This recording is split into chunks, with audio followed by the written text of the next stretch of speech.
首先係連肌肉專家都大讚，100歲仲可以周圍走嘅強壯肌肉秘密。24小時緊貼追蹤醫先的各位健康長壽人士，發現100歲都仲精精神神周圍走嘅秘密。其中我覺得咧最重要嘅一點就係佢哋嘅早餐。緊貼長壽人士24小時，101歲、91歲、95歲嘅健康長壽人士，平時嘅早餐係點樣嘅呢？睇完之後就發現預防肌肉衰退嘅長壽秘密，就係100歲仲精精神神周圍走嘅秘密。朝朝早餐都會食豐富嘅食材。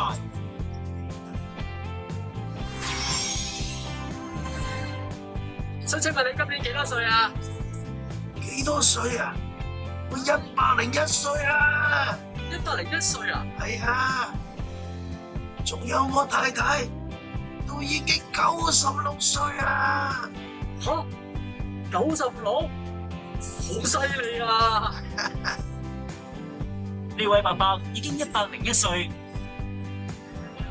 而佢太太都已經96歲，兩位長壽夫婦加埋有成197歲啊！仲咁精神？呢位納伯伯到而家101歲仲做緊嘢，真係超級健康啊！唔止咁，由納伯伯嘅屋企去到佢工作嘅農田，要行成1公里。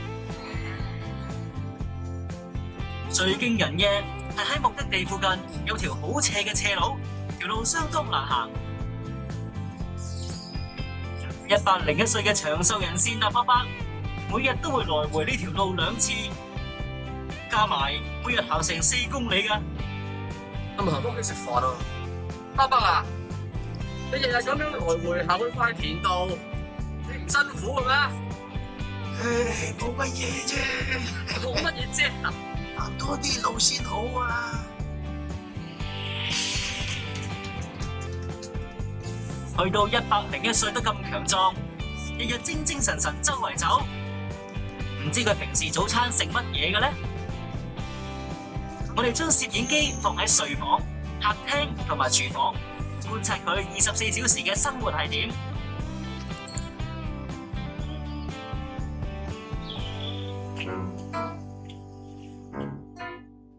101歲嘅納伯伯係最早起身嗰個，一起身佢就行咗去廚房度，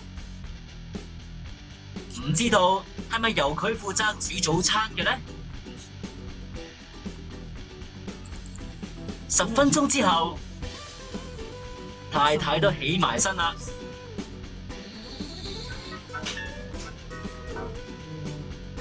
一起身，96歲嘅太太就摺好自己嘅被鋪，收埋入去被櫃度。都喐得幾多㗎喎？係啊。跟住太太行咗過去，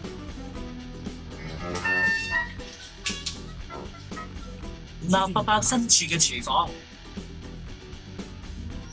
原來早餐係兩夫婦一齊準備嘅，真係好恩愛，好令人羨慕啊！納伯伯負責準備餐具，太太就負責落手煮。咁唔知負責落手煮嘅太太今日會煮咩早餐呢？我哋見有落咗豆腐、海帶同洋蔥嘅麵豉湯，呢個湯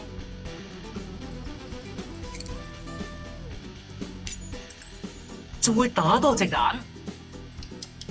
咦？會發㗎？倒落去做蛋花。另外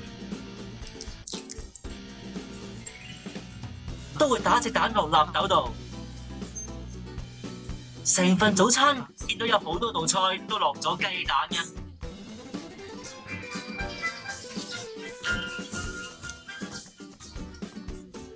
好唔好食啊？好食。 101歲健康長壽嘅納伯伯，一朝早就一次過食咗成3隻雞蛋啊！另外，一朝早就食啲你估唔到嘅嘢做早餐嘅人，仲有呢位而家從事緊製鹽91歲嘅水本婆婆，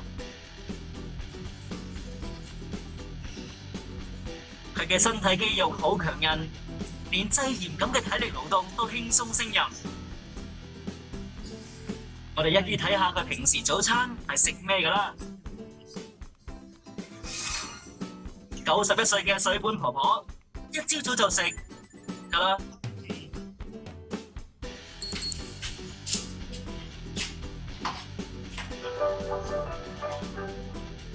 夠鐘要做運動啦！做運動啊！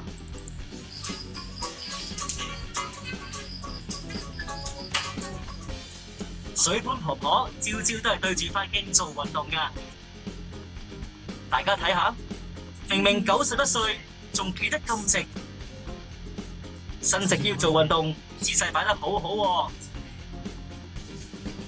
之後仲做咁樣嘅運動，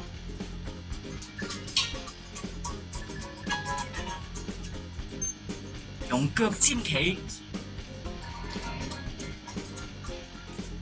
唔知水本婆婆早餐食乜嘢咧？蛋蛋，咦，豬肉啊！我哋呢個島嘅人好中意食豬肉㗎。哇！早餐食肉？一朝早就食大量豬肉，哇，真係好多喎！另外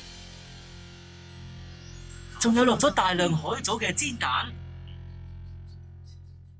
我見你早餐都食幾多肉嘅喎。唔怕嘅，唔怕。早餐食肉唔怕嘅。因為我見份量都幾多啊。皮膚都好有光澤喎。好唔好食啊？好食。 91歲嘅水本婆婆，一朝早就食好多豬肉同雞蛋㗎啦。最後一位俾我哋採訪嘅人就係佢。伯伯你好啊！你好啊，伯伯你而家幾多歲啊95歲， ？95啊！係啊，而家仲好有活力養緊牛嘅中山伯伯，而家95歲，唔止係養牛，仲要每日落田，全身肌肉都好強壯。睇下佢早餐食咩先？有呢碟椰菜炒豬肉，好有份量喎！呢碟炒椰菜落咗好多肉啊！係啊，經過今次調查發現，伊先精嘅健康長壽人士，一朝早就食好多雞蛋同埋豬肉㗎啦。嗰啲肉係豬肉，我唔會食佢哋㗎。但係點解一朝早就食雞蛋同豬肉，會令到咁多位長壽嘅呢？有請專家詳細講解。林同學，你睇到呢兩點，覺得有啲咩對肌肉有益嘅咧？應該都係蛋白質㗎啦，冇錯啦，仲要食咁多添。冇錯啊！一朝早食動物性嘅食品咧，嚟到攝取蛋白質，我認為係好重要嘅。伊先丁嘅健康長壽人士，一大朝早咧就進食大量蛋白質豐富嘅食材，所以肌肉咧就咁好啦。原來想肌肉強壯，喺朝早攝取蛋白質係好有幫助㗎。朝早食嘅原因有兩個，第一個係因為好多日本人朝早都攝取唔夠蛋白質，好似佢哋咁喺朝頭早攝取蛋白質就有機會長壽㗎啦。係啊，朝頭早係一段特別重要嘅時段嚟嘅。點解咁重要咧？因為蛋白質係需要一日入邊攝取幾次嘅，最好就係朝早啦、晏晝、夜晚都食足。有啲人咧連早餐都唔食啦，就算有食早餐，好多都係唔夠嘅。咁朝早就唔夠蛋白質啦。當蛋白質不足，咁我哋嘅肌肉就會慢慢一日一日逐步咁樣衰退噶啦。哦，但係反觀伊先丁嘅人咧，朝早已經攝取到充足嘅蛋白質啦。另外，如果朝早唔攝取蛋白質，仲有機會令肌肉衰退㗎。係呢點係好重要嘅，大家要記住啊，真係好重要㗎。有進食到蛋白質就已經有助增加肌肉量㗎啦。哦，咁即係話，如果朝頭早唔攝取蛋白質咧，同有攝取嘅人比較起嚟，就好易望到肌肉一路咁樣衰退，所以係好大件事嘅。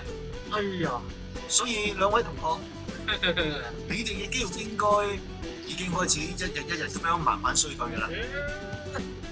但係我聽講嘅，就算食幾多蛋白質都好，如果唔做運動，都會變晒做肥肉嘅喎，係咪㗎？其實攝取蛋白質已經會產生肌肉㗎啦。都得啊？係咪兩個㗎？完全唔做運動嘅人，攝取足夠蛋白質嘅嗰一個肌肉量都會多啲嘅。嚇，邊度講㗎？係啊，一日應該要攝取幾多蛋白質？一日嘅蛋白質攝取量咧，大概係體重1公斤對1克啦，咁就差唔多㗎啦。所以係60度，一日食3餐，即係每餐大約20克。如果話想增加肌肉嘅平均蛋白質攝取量，就大概係咁啦。例如睇下伊仙丁101歲嘅臘伯伯啦，早餐會食嘅嘢，一隻雞蛋大約係有7克嘅蛋白質，所以3隻就已經有20克㗎啦。其實夠晒㗎咯喎，納豆咧都大約有7克，飯亦都大約有4至5克嘅蛋白質，跟住仲見到有好多豆腐添。蛋白質係組成肌肉嘅材料，再做埋運動就有機會生長到更多肌肉㗎啦。大家平時做家務或者返工，其實都不自覺咁做緊運動㗎啦。但係如果唔攝取蛋白質，就會唔夠材料組成肌肉，咁做咗嘅運動就嘥晒㗎啦。喺長壽之城調查咗24小時，發現過咗100歲都仲精精神神周圍走，原因之一係早餐有留意，要特登攝取多啲蛋白質。